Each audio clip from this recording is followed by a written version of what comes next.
cápsulas de la palabra de Dios. El día de hoy tocaremos el tema ¿por qué prosperan los malvados? La base bíblica la tenemos en el libro de los Salmos, Salmo 73, en el versículo 16.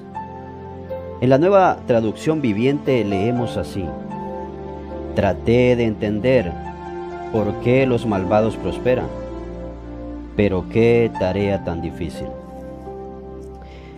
Asaf, el nombre Asaf en hebreo significa el que se junta. Fue un célebre músico del tiempo de David, levita y uno de los directores de la música del templo. Este cargo parece que era hereditario en su familia.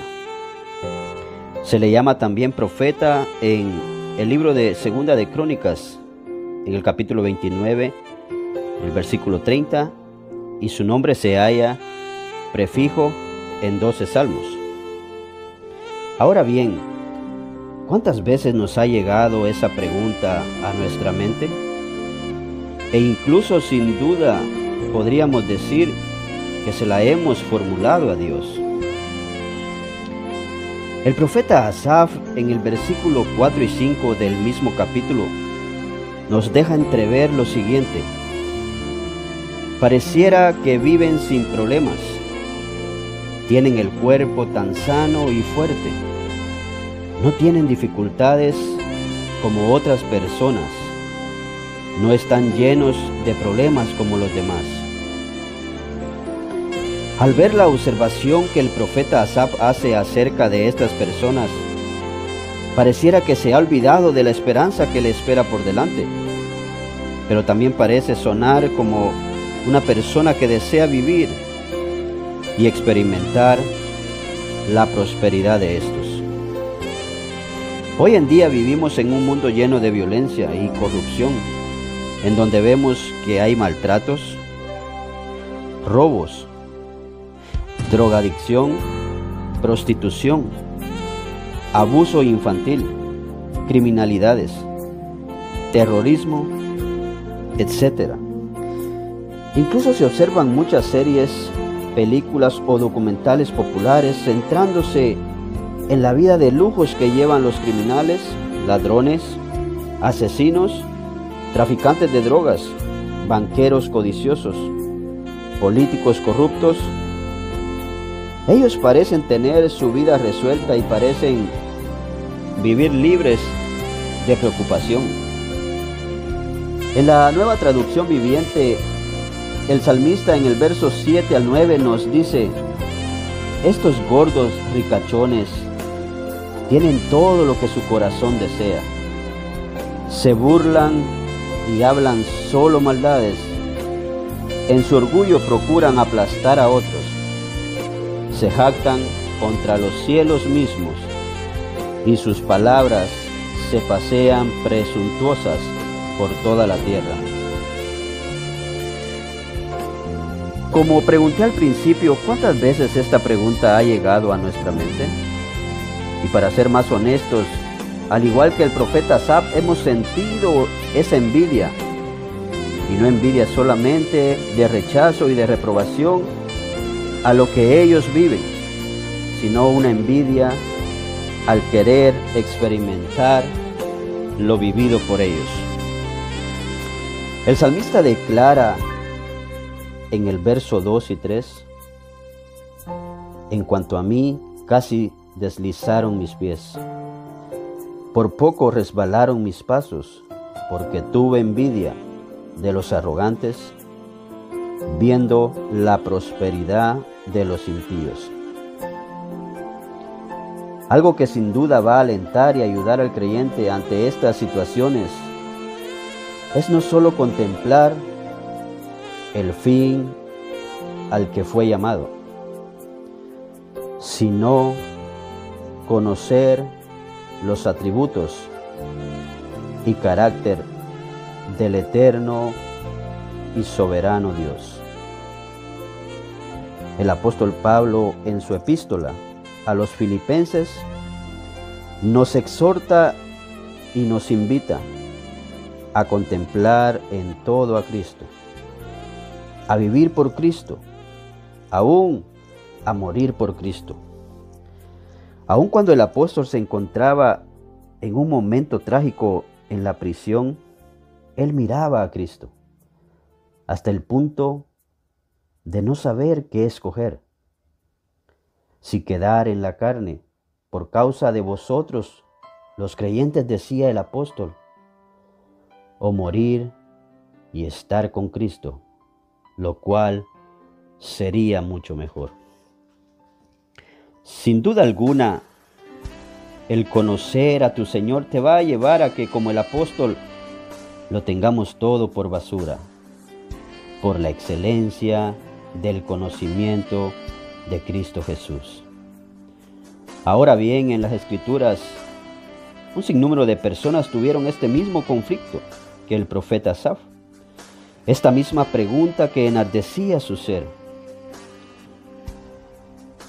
La Biblia nos menciona a personas como Job e incluso a algunos profetas que también se preguntaban, ¿por qué prosperan los malvados?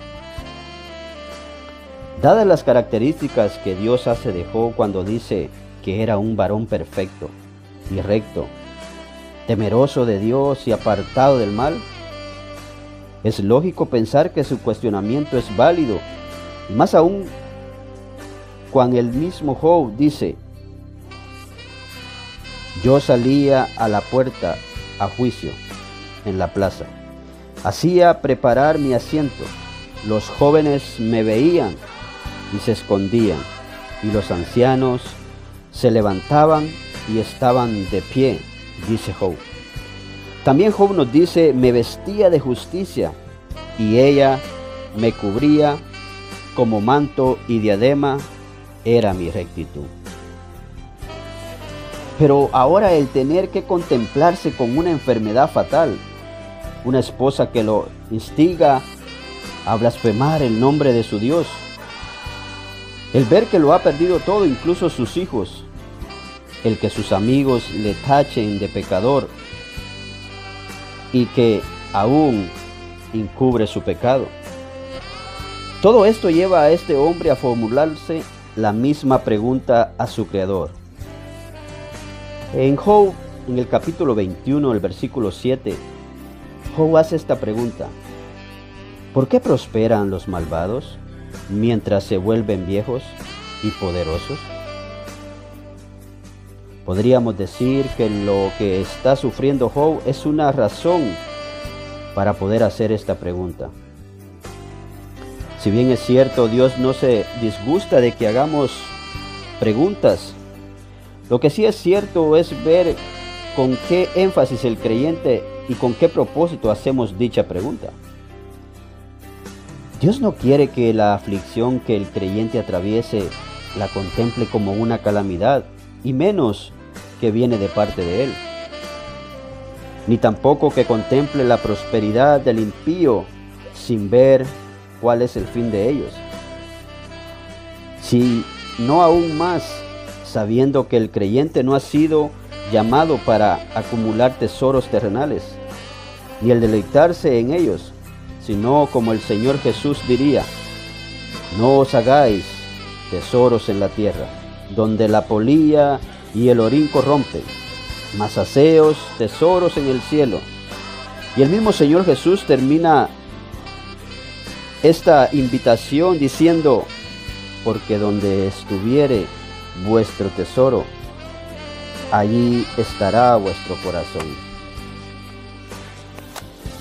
El profeta Jeremías hace este mismo cuestionamiento a Dios. En el libro de Jeremías, en el capítulo 12, el versículo 1, Jeremías dice estas palabras: justo eres tú, oh Jehová, para que yo dispute contigo. Sin embargo, alegaré mi causa ante ti. ¿Por qué es prosperado el camino de los impíos? ¿Y tienen bien todos los que se portan deslealmente? Entonces la pregunta sería, ¿por qué Dios no hace algo al respecto? ¿Acaso es indiferente Dios? Bueno, no es que Dios no haga algo al respecto, sino que ya ha determinado lo que Él hará. Ahora, contestando la otra pregunta, ¿acaso es indiferente? En ninguna manera Dios no es indiferente ante lo que sucede en el mundo. Todo lo contrario, Dios ve todo lo que pasa. No le agrada, lo tolera, pero solo por un corto tiempo. El apóstol Pablo nos diría que Dios ha establecido un día en el cual juzgará al mundo con justicia.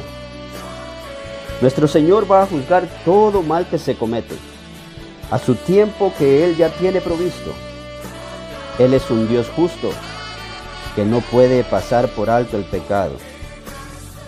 El profeta Asaf fue hasta que entró a la presencia de Dios y contempló qué cosa era eterna y permanente. Hasta ese momento entendió el fin de los malvados. En el verso 17, el profeta nos dice, hasta que entrando en el santuario de Dios, comprendí el fin de ellos. Hoy no debemos desear lo que otros que no conocen a Dios poseen. Hoy no debemos anhelar ser prosperados como ellos. Hoy debemos anhelar y contemplar aquello eterno, duradero que Dios ha preparado para sus hijos. Hoy debemos amar nuestra ciudadanía celestial. El apóstol Pablo, en su carta a los Filipenses, nos dice, mas nuestra ciudadanía está en los cielos, de donde también esperamos al Salvador, al Señor Jesucristo. Hoy te invito a que pongamos a mirar nuestra mirada solamente en Cristo, como el escritor a los Hebreos diría, puesto los ojos en el autor y consumador de nuestra fe. Nos espera un fin maravilloso, una vida eterna para gozarnos con el único y soberano Dios. Que la paz de Cristo llene sus vidas. Dios me los bendiga.